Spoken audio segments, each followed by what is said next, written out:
What's going on, bottom line viewers? It's Mitch back here with another NFL record prediction for the 2020 NFL regular season. In this video, I'm going to break down the Indianapolis Colts schedule, tell you who I think they're going to beat this season, tell you who maybe gives them a little bit of a tough time in terms of a matchup on their schedule, and determine whether they've done enough this offseason to get themselves back into number one in the AFC South and making the playoffs once again.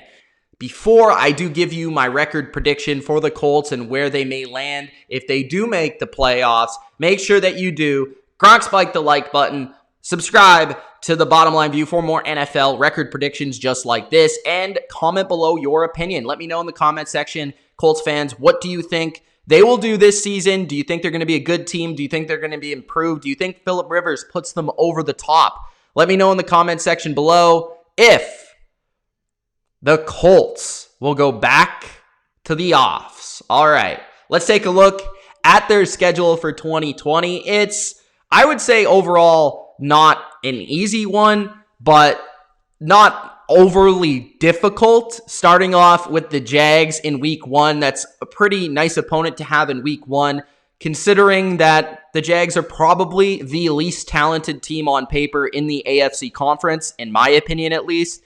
And they're a team that you are familiar with. But I will say this, playing a team that's from Florida and plays in that climate in September is never an easy game.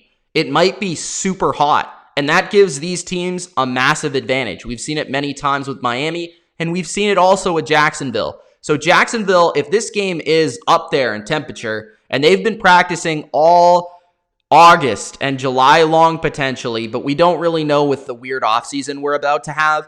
If it's really warm in Jacksonville, Indy could be taken off their game, especially with an older quarterback. But at the same time, you could flip that around and say, hey, maybe Phillip Rivers, the ball just comes out a little bit more slick from his hand and looks a little bit nicer and stronger early in the season in a nice climate.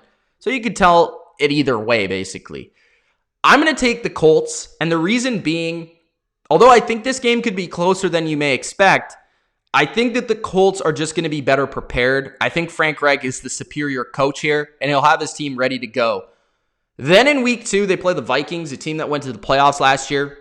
I am going to go with the Colts, and the reason why I'm going with the Colts at home for their home opener of 2020 is I think the Vikings early in the season may struggle because they're a very young team in a lot of important positions.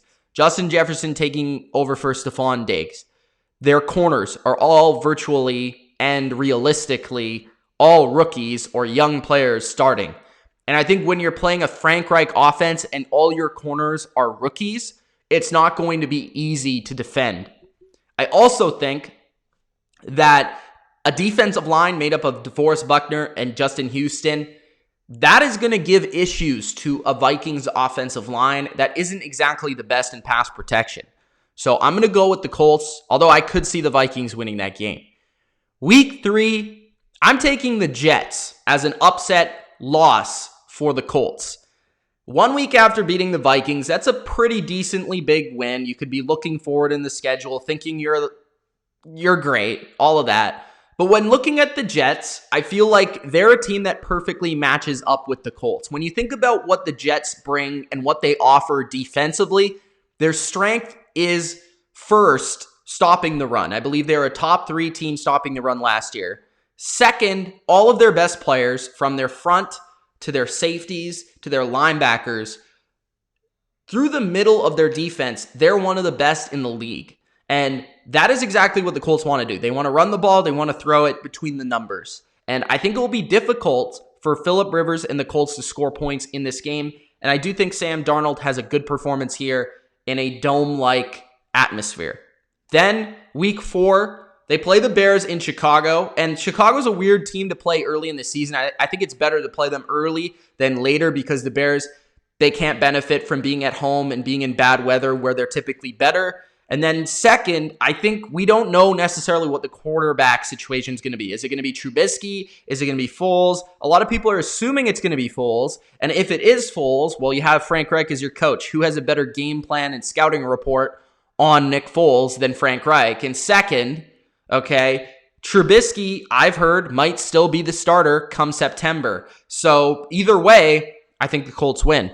Week 5, they play the Cleveland Browns in Cleveland. I just think Cleveland's the more explosive team and better overall roster. And being that it's at home in Cleveland, I think they'll win that game. Cincinnati travels to Indy in week 6. Indy, I just think is a better team. I think when you're playing Matt Eberflus's defense, it's very well schooled. It's not exactly complex, but they don't make a lot of mistakes. And when you're playing a rookie quarterback, he kind of needs some of those mistakes to benefit from. And I think Cincinnati has a lot of weapons and a lot of good talent, but I just don't think they're there yet. So I'm going to go with the Colts. Then the bye week. I will say this about the bye week. The bye week has not been as beneficial to teams across the NFL recently as it has been in the past. Used to be a big deal and very beneficial to your record after the bye, but recent studies have shown and analytics have shown that it actually doesn't matter as much as it used to. Week 8, I'm going to go with Detroit. That being said, I think there are some things to keep in mind here. I think Matt Stafford is probably the best quarterback, and I would say the best quarterback that you have played up until week 8.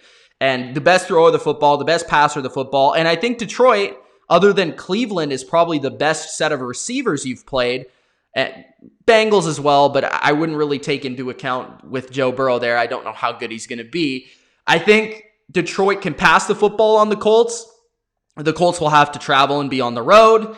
And I also think that Matt Patricia has had success versus Phillip Rivers throughout his career, and the Patriot system has really given Rivers issues. So that being said, I think the Detroit Lions match up decently well versus the Colts.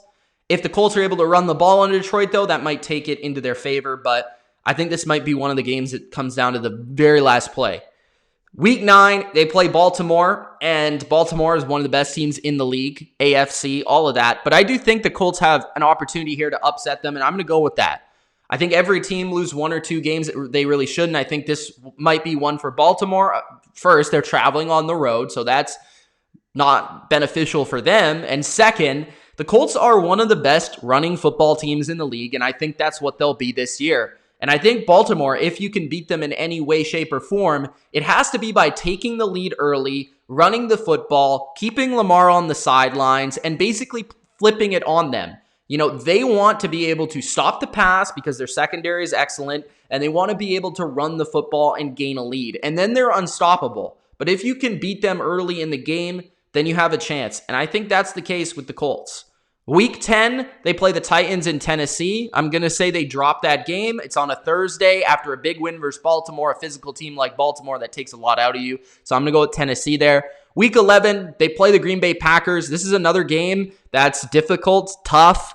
I could see Green Bay winning this game, but actually I'm going to take the Colts. You know, they're at home here. They're not in Lambeau, which is a big thing.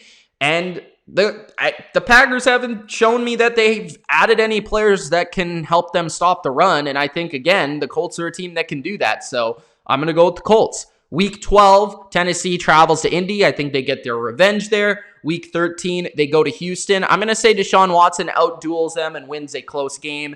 And then week 14, they play the Vegas Raiders. No, you know what? Do I think they're going to lose to Houston? That's a good question. Now, let's say they win 3 in a row. How about that? Week 14, I think they're going to lose versus the Raiders. This is close because they're pretty much identical teams. I think, you know, they want to do the same thing. They're built the same way. They have similar strengths. I think they're very, very similar teams. I would say the Colts are a slightly better roster-wise, but, you know, the coaching is nearly identical, and Vegas has the home field here. And after a tough, you know, stretch where you play Detroit, Baltimore, Tennessee, Green Bay, Tennessee, Houston, that's like how many divisional games in a row, and then you throw in Green Bay and Baltimore and Detroit in there. So that's not an easy stretch. So I'm going to say Vegas picks up that win. And then I do think that Houston will beat them. So I think they'll drop 2 in a row. I think they'll split with Houston. I don't know where it will be, but let's just say for the sake of it, they dropped the one at home this time. And then week 16, they play Pittsburgh.